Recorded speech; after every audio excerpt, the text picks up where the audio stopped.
Our next guest is not afraid to swim with the sharks, even though you might say he has a good reason to be at least a little bit fearful. Paul de Gelder lost a leg and a hand after he was attacked by a shark back in 2009. Well, now, fast forward, he's a shark conservation advocate, and this week he's once again co-hosting Discovery Channel's Shark Week. His new special is called How to Survive a Shark Attack, and in it, Paul and his team try to get attacked by sharks, all in an effort to teach others some life-saving techniques. Watch.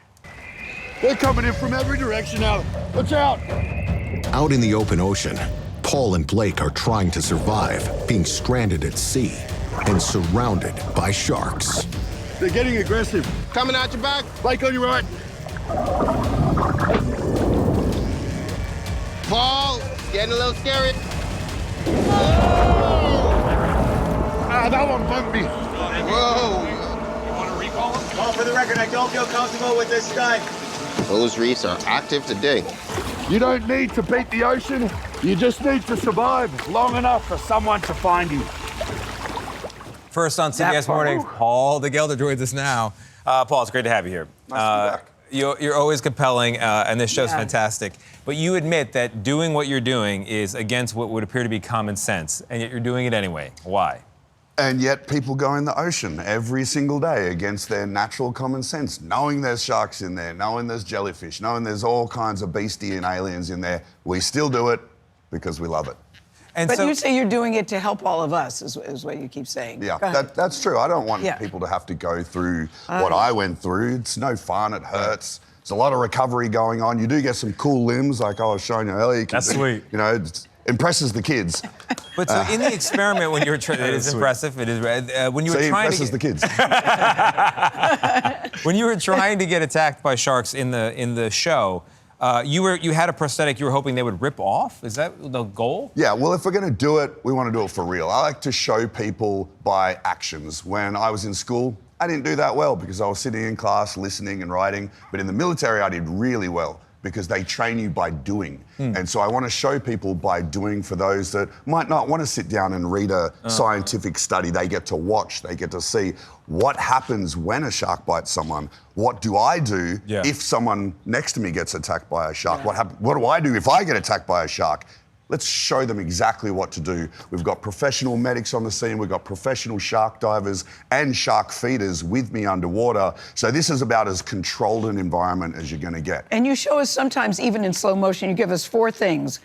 Scuba diving, what happens then, shipwreck in open water, if you're on the beach, and then if you're doing water sports like kayaking or paddleboarding. But in all those scenarios, every time you say, stay calm and no splashing. And I was screaming at my TV, going, what the bleep are you talking about? Stay calm and no splashing, because your natural instinct is not to be calm and no splashing. But you said that could save your life. Yeah, I know goes against all everything. Natural instincts of preservation, not to panic, but that's the most important thing you can do. You have to understand that these sharks don't really know what you are.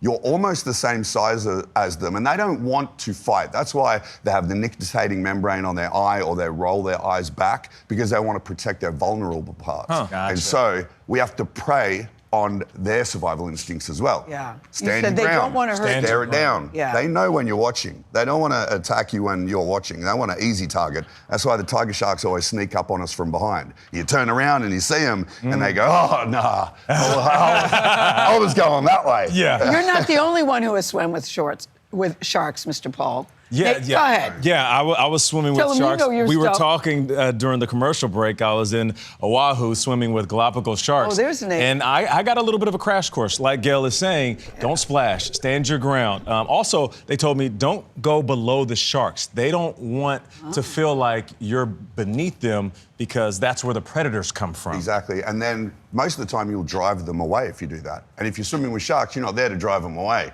You're there to keep them around so you can have that experience. And you were saying you're a little bit addicted now. You want to do bigger sharks. I want to go swim in a cage with a great white around. Paul, you also said, we always heard about punching them in the nose. You say push. Yeah, you don't want to that was punch my a shark takeaway. in the nose. Paul de Gelder, we love you. Thank you. How to Survive a Shark Attack premieres tomorrow night on Discovery as part of Shark Week.